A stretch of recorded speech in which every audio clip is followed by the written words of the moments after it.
Hey guys, this is Ann and welcome back to Painting Big. So today I have something a little different. Word has leaked out recently that Reaper is going to be redoing their paint line.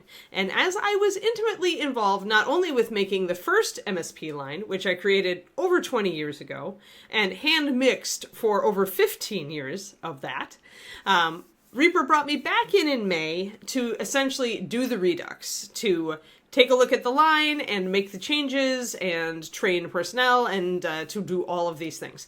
So I wanted to do this video because the messaging hasn't been clear on the line, on what's changing, on what this is all about, why are we kickstarting it, yada yada yada. So I wanted to do this video for you guys. So Reaper Master Series Paint MSP 2.0, what is it? Why are we doing this? Well, for one thing, like I mentioned, the line has been around for over 20 years. There are definitely things that can be improved. When I started at Reaper a long time ago, I was being trained by Al, who is one of the company owners. Al was more of a businessman who understood paint mixing, and he wasn't an artist. And I didn't know enough at the time to really stand up or to say I wanted to do it different, or, to say, well, let's put more pigment in this or whatever. I couldn't do that. I didn't know better at that point. So as time went on, and as I learned more about paint chemistry, and as I made this line every day I was mixing paint, I learned a lot more, and I was able to access newer technology, like the high-density pigments that we started to use in Reaper MSP HD. The result of all that is that there have been colors in the line, in the MSP line, especially in the first 100, 150 SKUs, that I have wanted to improve for a long time, that I have felt were not as good as they could have been. And I couldn't just walk in and start changing formulations when they're already, out in the world. That would have just angered people or confused them. So doing this redux is actually the best possible thing for me. It lets me fix all that. In addition, there's a lot of bloat in this paint line. I think before we canceled HD, and then we put a lot of those colors into the Reaper Bones paint line, we had probably 500, I guess, if you include all the fast palettes, limited edition. It gets crazy, guys. It gets crazy. And that's not even including the Pathfinder line. I mean, stores weren't even carrying our line because it was too big. And if they did carry it, there were so many colors that were created later that were really good that never even fit on the paint rack. And there's nothing more frustrating than putting out some of the best colors of your career and nobody noticing them, nobody picking them up, really not getting very good sales on them at all. The next thing that kind of came into this decision is that I also had a lot of ideas for great new colors, but we didn't want to add to the bloat in the existing line. Some of those colors were just kind of reformulations, like drastic reformulations of older colors that were kind of not as good, again, as they could have been. And some were just brand new ideas. Like, just because I haven't been mixing paints in Reaper's paint department for the last 5 years doesn't mean I'm not constantly coming up with new ideas for either reformulating old paints or making them better or making a new color that I've just mixed myself and gone, I need this in my life. And when that happens, I tend to want to share it with you. I mean, come on. My husband teases me about the fact that when I worked in Reaper's paint department, I wouldn't just make a bottle of something. I'd make a gallon of it because I had to share it with all my friends. So yeah, new colors, close to my heart. So doing this redux allows us to take those colors and put them in the main line in order where people can actually find them. There were also a lot of seasonal colors, colors that only appeared in sets like the Fast palettes, Reapercon colors, stuff like that. Really special paint colors, and some of those were real standouts. But again, you couldn't get it because it was a holiday color, or it was a limited color, or it was only available in a set where you had to buy 5 other colors to get it. So this redux allows us to put some of those standouts in the main line, which is great because a lot of them are fan favorites. And then one of the biggest things is you can only make so many colors before you really start splitting hairs. And you start putting out colors that are really like this other color, but just a little different. You just run out of what you can do. You have limited pigments to use. There's only so many hairs you can split. And that never really felt good to me. And finally, when the pandemic started, I moved out here to the West Coast to be with my now husband. I handed the paint department over to someone else, and then that person left. And there wasn't anyone there, really, to train the new personnel. And then our CEO, our beloved CEO, who was the visionary for our company, passed away.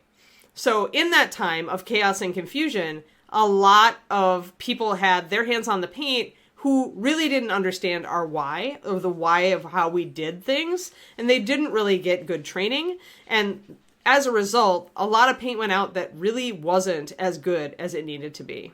And as a result, it became apparent to me very quickly that the quality of some of the paints in the line had suffered. So let's recap. Making MSP 2.0 allowed us to condense the line and drop colors that we felt were too close to each other. We also got to put colors that were limited or previously unavailable into the main line, and we got to create some great new colors. Finally, and most importantly, I got to come back and correct formulas that I felt just weren't up to snuff, whether because of formula changes or because we could just do better now than we did 20 years ago. So, okay, why Kickstarter? Putting it very bluntly, in order to flip an entire line of paint, it's going to take a lot of resources. It's going to take a lot of gallons of base, hundreds of gallons of base, hundreds of cans of pigment, tons of labor hours, like getting more people into the department so that we can actually produce the paint as quickly as we're going to need to. And we might even need to upgrade equipment. So all of these reasons together mean that it's going to be expensive to do this. And it's going to be a lot of money in a very small period of time. And that's the kind of infrastructure building that Kickstarter excels at. Now, if you are a follower of Reaper's Twitch or YouTube channels, you may have seen John, Reaper John, doing some demos of the new paint and saying that it just feels better. And John is a new miniature painter, so he was using our existing paint for just the last few months. And then he started using the MSP 2.0. And he said it just feels different. So why is that? What changes were made? Well, when I came to Reaper to kind of address everything, to do everything back in May, we pretty much went through and we created all the new colors, and we also reformulated almost every color that we thought might be going into the new line. Some have had their base changed, and the base is the water and resin and flatteners and all that other. The base mix is what the pigment goes into. So some of them actually did have their bases changed, but almost all of them had their pigmentation increased. Now, the amount of pigment in a paint isn't just about like getting more coverage. It doesn't even do that sometimes. And it isn't just about hitting the right color. The amount of pigment in the paint also influences directly its viscosity, the way it mixes, and the way it thins. So when we shifted pigment values on some of these colors, it just ended up with a better feel for most painters. And in some colors, it did involve an increase in coverage. But that really depends on the pigments. I always give the example of our clear magenta paint.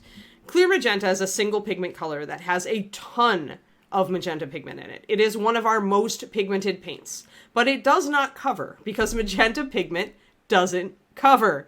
You could put a whole can in there, it's still not going to cover, folks. So pigment is not always coverage. It is sometimes, though, and in that case, some of these paints have been definitely improved in that respect. Okay, so how did we choose which paints to keep and which to axe? That was mostly sales data. So exceptions were made for some colors in limited sets or later in the line. Obviously, I've mentioned those didn't have as good sales as colors that were earlier in the main line, but they filled gaps that we needed to fill in the new line, and or they were just really superior formulas or great colors. One of the most concerned questions I've gotten is, has the paint changed significantly? Am I going to have to change the way I use it? This is not us going over to the style of paint that everyone else is producing. MSP is a different beast. It always has been, and there's no way that we would go and do what everybody else is doing. Like, that's the opposite of anything I'd ever want to do with this paint line. As I mentioned, some colors might have better coverage than they used to, but that's because we've increased their pigmentation, not because we've switched the base. Some of them are going to have more punch because they have more pigment now. But in general, it should just be a better experience for painters across the board. Okay, will you have a list of equivalents for canceled colors? Yes, that's on my to-do list. Either to give you something that is the closest match in the new line or to tell you how to mix it. You can also always find me on Reaper's Pro Tips stream, weekday mornings at 11:30 a.m. USA Central Time, or you can find me on my own stream at twitch.tv/paintingbig on most Saturdays around 3 p.m. USA Central Time. You can always say, hey, Anne, I've got this color from the old line. It's not going to be in the new line. How do I mix it? And I'll give you rough equivalents. Usually I can just spin that kind of thing off the top of my head. That's what comes of creating a paint line for 15 years. Okay, let's rock out and finish just a couple more questions, and then I'm gonna let you guys go. I will be back with more. One, there's a rumor that you're gonna be able to get the new paint at ReaperCon. ReaperCon is at the end of this month, the end of August. No, you can't get all of it, but if you do come to ReaperCon and you buy a badge that gets you a goodie bag, in the goodie bag will be 12 of the MSP 2.0 colors, both reformulated and also brand new. And finally, where can you find out more about these new paints? Reaper's going to be putting out some stuff about it. Obviously, when the Kickstarter launches, it'll have a bunch of information, but I'm sure Reaper will be teasing like new colors and stuff like that. You can also find out more on the channel here, because being the person who created the freaking line, I'm going to be doing a lot of videos about this. So if you want to hear about MSP 2.0 from the person who actually created it and who has an intimate knowledge of how this paint works and what goes into it, stay tuned here on Painting Big YouTube, and I promise you there will be more videos in the months coming up. Thanks everybody for tuning in. If you have more questions, if you are on my Patreon, patreon.com/paintingbig, you can find a post on there that is questions about MSP 2.0. I think it is like MSP 2.0 comment here. And you can leave a comment on that. It's a free public post. Anybody can access it. You don't have to be a patron. And that essentially will pop me an email with your question, and I'll get back and answer it. In some cases, I might even use those topics as a subject for new videos. So go ahead and do that if you have questions. I really do know more about this than anyone else in the world right now. So take advantage of it. Ask me questions. Thanks, everybody. This is Anne signing off.